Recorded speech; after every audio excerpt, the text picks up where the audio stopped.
Picture this, the mid-18th century. The world is a chessboard of empires, and the undisputed king is Great Britain. Its power stretches across oceans, its wealth is immeasurable, and its navy rules the waves. Far across the Atlantic, nestled on the edge of a vast wild continent, lie its 13 American colonies. To London, they're just distant outposts, sources of raw materials and loyalty. But to the people living there, this land is home. It's a place of freedom, of opportunity, a place where dreams of something more, something greater, are taking root. For over a century, the relationship was stable. The colonies prospered under the light touch of the British Crown, working, trading, and growing under the empire's protection. But the scales were beginning to tip. Britain, exhausted and in debt from years of European wars, looked to its colonies to help foot the bill. Suddenly, taxes were raised, new laws were passed without consent, and red-coated soldiers appeared on the streets to make sure everyone complied. For the first time, the colonists didn't feel like partners in an empire. They felt like subjects under a thumb. The year is 1765. A new law, the Stamp Act, is decreed. Every piece of paper, from legal documents to newspapers, even playing cards, must now carry an official British tax stamp. To the colonists, this isn't just about money. It's a glaring symbol of control, a declaration that their lives and livelihoods are subject to a parliament thousands of miles away, where they have no voice. The response is immediate. Crowds fled the streets of Boston, Philadelphia, and New York. Their voices rise in a unified chant, a phrase that will soon ignite a revolution. No taxation without representation. Over the next 10 years, the tension smolders like a slow-burning fuse. The presence of British soldiers is a constant irritant. Anger simmers just beneath the surface, waiting for a spark. In 1770, that spark flies. On a cold March night in Boston, a confrontation between colonists and soldiers escalates. Shots ring out. When the smoke clears, 5 colonists lie dead. The Patriots call it the Boston Massacre. The blood spilled on those cobblestone stains more than just the street. Hardened hearts fuels the fire of defiance. 3 years later, the colonists send their most dramatic message yet. Dressed as Native Americans, a group of men board British ships from Boston Harbor. Under the cover of darkness, they hoist crate after crate of tea, dump it all into the cold, dark water. This is the Boston Tea Party, not about taxes. It's a bold statement about dignity, freedom, and the fundamental right of a people to be heard. King George and the British Parliament are furious. Their response is swift and severe. They shut down Boston port, crippling its economy. They dissolved the local government, stripping the colonists of their right to self-rule. They sent thousands more troops to enforce their will. But instead of crushing the rebellion, these acts, known as the Intolerable Acts, do the opposite. They unite the colonies. From the farms of Virginia to the shipyards of Massachusetts, a chorus of defiance rises. The scattered outposts are becoming one. Then, on a spring morning in 1775, it happens. At Lexington and then at Concord, colonial militia, farmers, and blacksmiths with muskets stand against the most professional army in the world. A shot is fired. To this day, no one knows for sure who pulled the trigger, but that single crack of a rifle becomes the shot heard round the world. The American Revolution has begun. On paper, it's a hopeless fight. The colonists have no navy, no professional army, no treasury, and seemingly no chance of victory against the global superpower that is Great Britain. But they possess something far more powerful than cannons and warships. They have a belief, a radical revolutionary belief that people can govern themselves.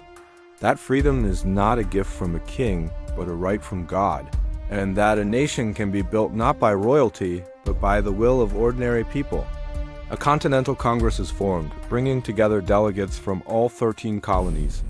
To lead their ragtag army, they choose a tall, quiet Virginian planter named George Washington. He isn't a world-famous general.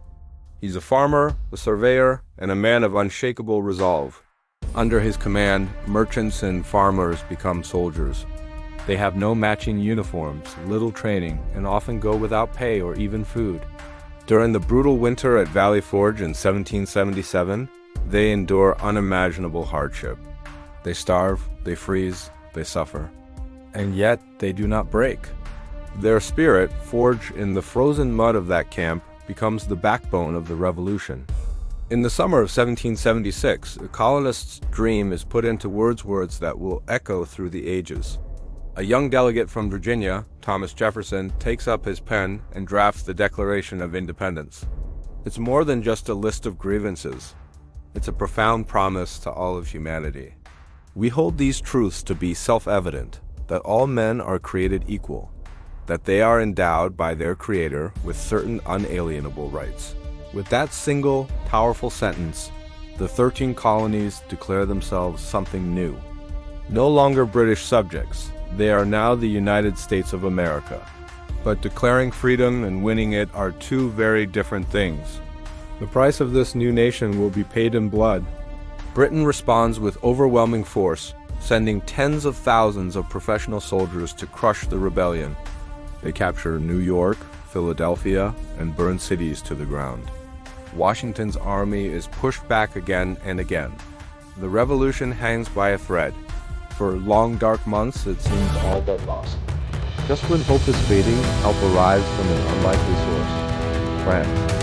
Inspired by the American cause and eager to strike a blow against their old rival Britain, the French king sends money, weapons, ships, and soldiers. Suddenly, the Americans are no longer alone.